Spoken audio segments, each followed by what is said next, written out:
Hello guys, welcome back ulit dito sa aking YouTube channel. Ngayon ay 9 o'clock na ng umaga dito sa Moscow, Russia. Super lamig at nag-snowstorm kagabi. Kaya tingnan yung aking likuran guys, sobrang puting-puti ang aming labas.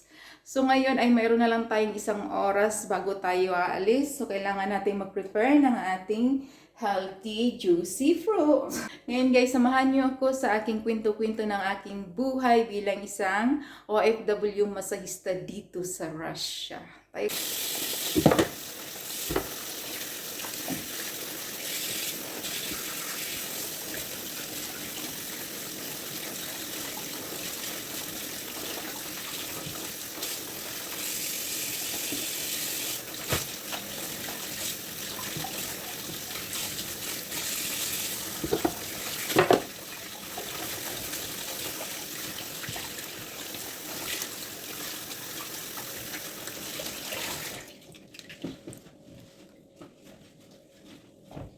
So, ayan guys, ang akin nga palang gagawing juice ay celery at green apple. Ito yung iniinom ko every morning, 30 minutes bago ako mag-breakfast. So, gagawa tayo ng ganang pang 3 araw para hindi tayo gawa ng gawa. So, ayan guys, ang aking juicer. Kung nakita ninyo, nakabalot siya sa plastic. Para guys, hindi anak hugos ng hugas. So, hindi siya magagabutan. So, yun ang ating technique para less din siya sa trabaho. So, ayan.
Alright guys, nandito tayo ngayon sa labas na. Pupunta na tayo sa ating bus stop. So yan yung aming sitwasyon ngayon. Gagabundok na naman yung aming snow guys. Grabe kagabi, nag-snowstorm. Kaya ayan, kapal na naman niya guys. Para na naman siyang gagadagat ang aming snow. Diba? Sobrang ngayon guys, sobrang dami talagang snow ngayong taon na ito. Ayan o. Yan yung ngayon. Yan, lahat yan guys, snow. Super dami. Pwede kang lumangoy.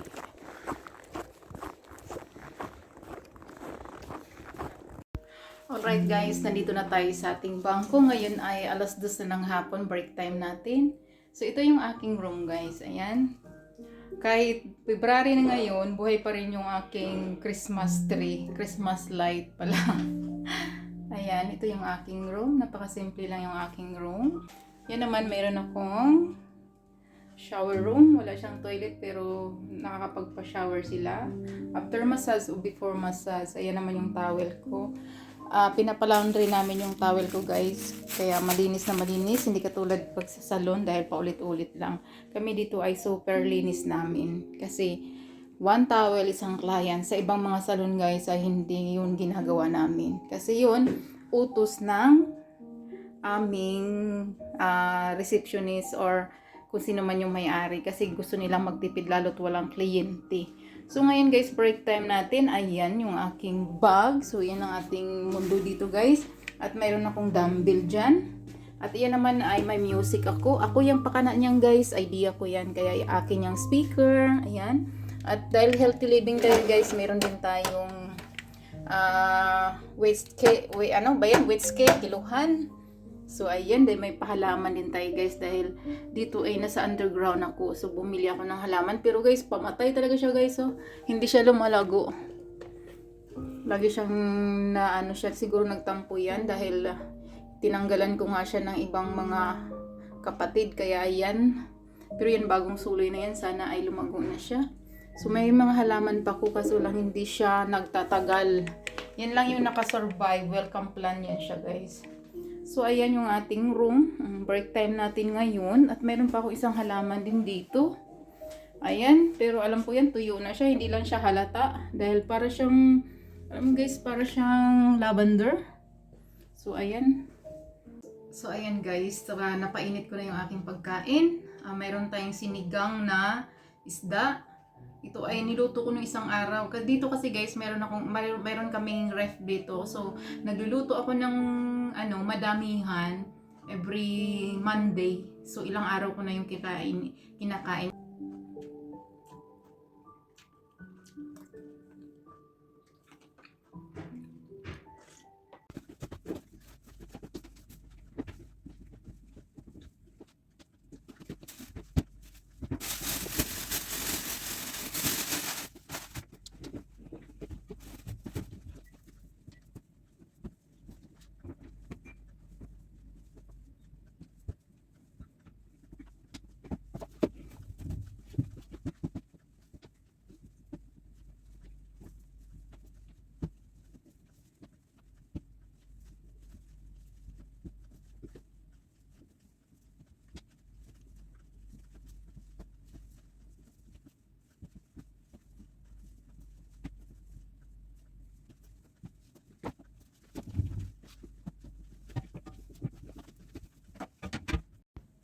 Alright guys, nandito na tayo ngayon ulit. Tapos na nga ating lunch. Tapos natupi ko na din yung ating mga tuwalya na bagong dating namin ng mga towels. So, para less na rin sa trabaho. Hindi katulad sa ibang mga salon, kami mga master ang naglalaba kasi nandun na rin yung washing machine ng salon pag ako'y nagpa-part-time. So, responsibilidad na namin yung magsalang habang walang client at kami na rin yung magtutupi, kumbaga, or isasampay. May mga salon na may tumble dryer na, at may mga salon naman na isasampay namin.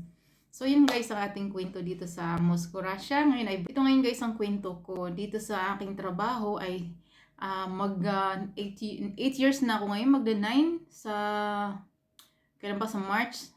So, matagal na tayo dito guys, dahil, so yun guys, so ngayon ang isi-share ko sa inyo na naman ngayon sa ating buhay bilang isang OFW dito sa Moscow na nangangarap na yumaman at makakauwi ng mas maaga ayon sa ating goals at ating target na edad.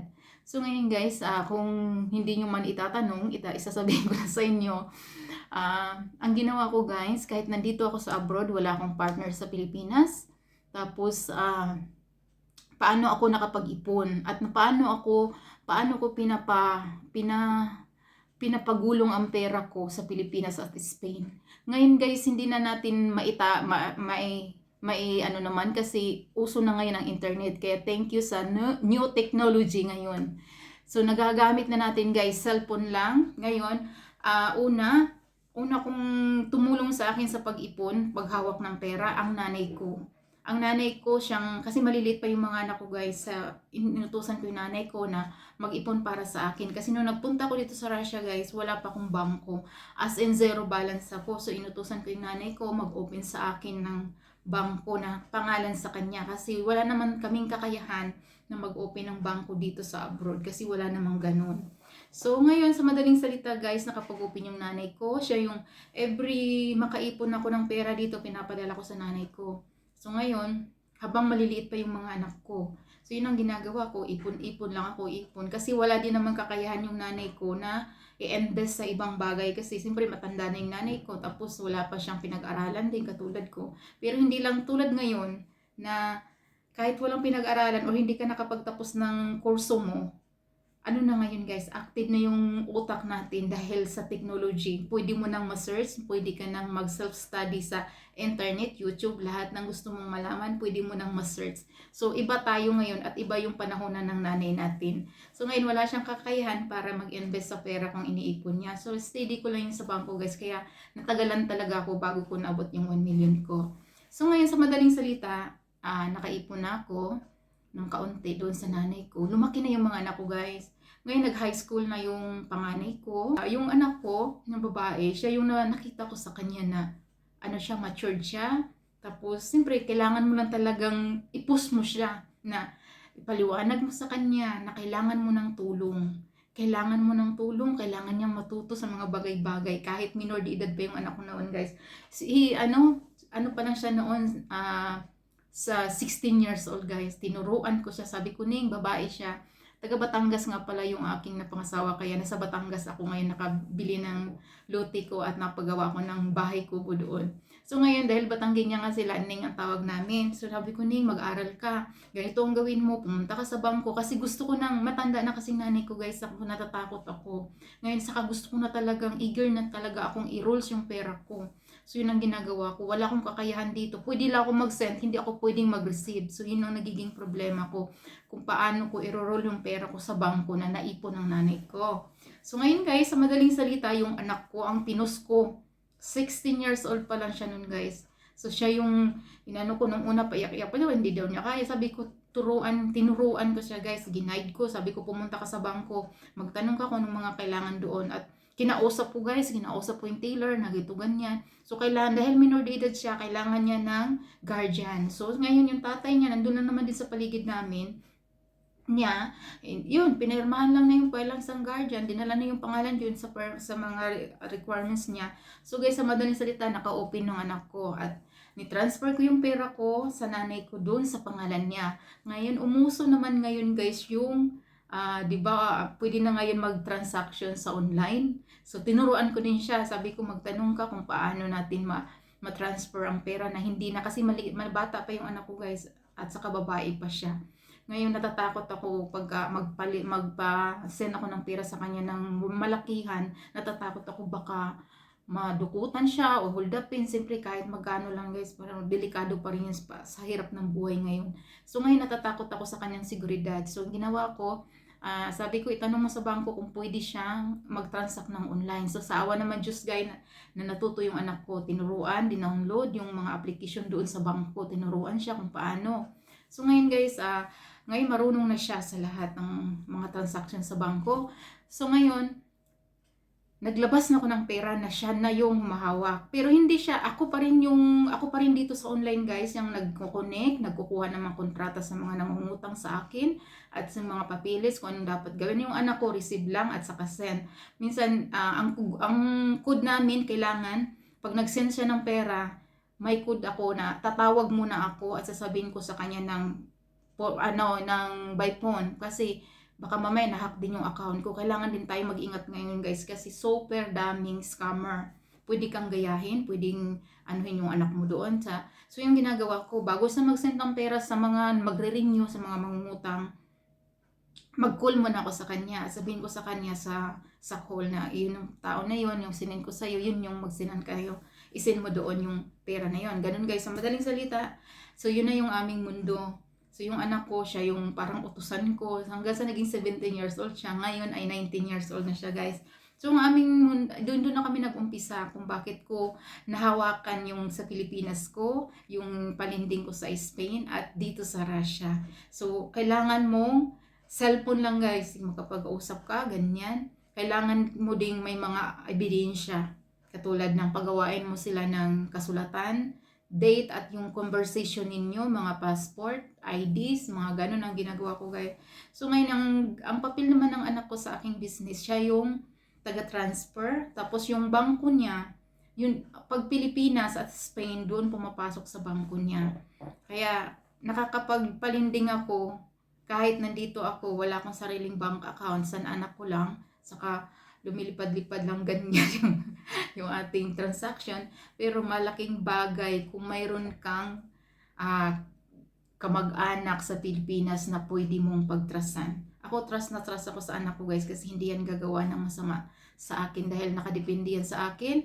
Bawat kibo niya, kailangan sabihin mo sa akin, wag kang, ganun lang guys, sinasabihan ko talaga yung anak ko na wag kang makipag-usap sa, ganun, pag ganyang pera, baka mamaya may magsabi sa kanya yung nanay mo, ganito, ganyan, kailangan ng pera, ganyan, i-transfer, no. Kailangan mo intayin yung boses ko, yung tawag ko. Ganun yung aking, ano guys. So, yun lang guys, kailangan natin, una, kailangan mo maghanap ng isang tao na pwede mong pagkatiwalaan, nanay mo, or kung hindi ka baka may kaibigan ka na pwede mo talagang ipag-trust ang lahat doon. So ako nagtiwala ako sa nanay ko na matulungan ako sa pag-ipon. Nung nakaipon na, dahil may edad na nga siya, at hindi ko marurules dahil may edad na nga siya, hindi ko siya maturuan kung paano ang transaksyon ng bangko. So, pinilit ko yung anak ko. Pangalawa, pinilit ko yung anak ko na matuto sa lahat ng bagay kahit minor de edad pa siya guys. Nung time na yon 16 hanggang 17 years old siya, na tinuturuan ko talaga siya ng mga dapat niyang gagawin. Para lang makatulong, ipaliwanag mo sa kanya na kailangan mo ng tulong dahil darating ang panahon na magka-college silang lahat.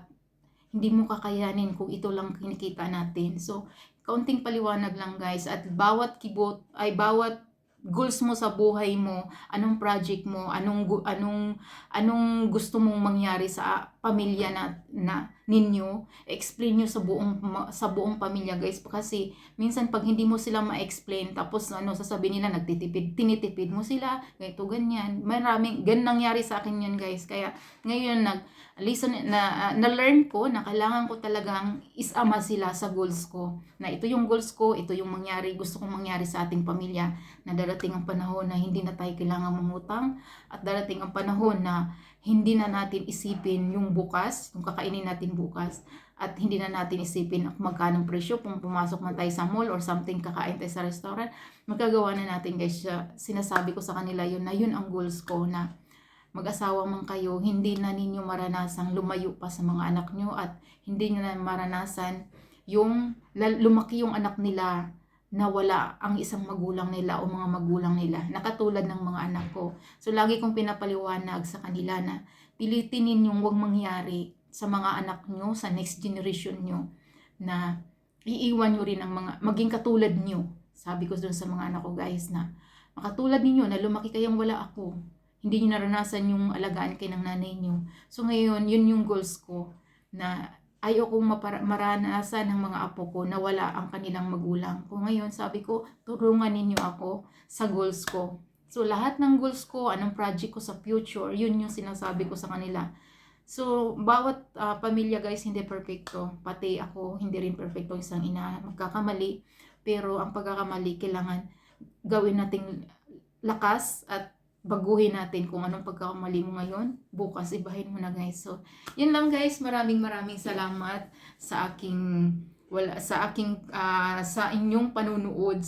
Kwento-kwento ng buhay. Maraming salamat guys. At sa mga bagong nanonood dito sa YouTube channel ko, please subscribe and click the bells dyan sa baba para ma-alerto kayo kapag ako'y mag-upload naman ng panibagong video. Yan lang guys ang ating kwento-kwento dito sa aking vlog, at dito bilang isang OFW masahista dito sa Moscow, Russia. Salamat guys! See you sa next kong vlog!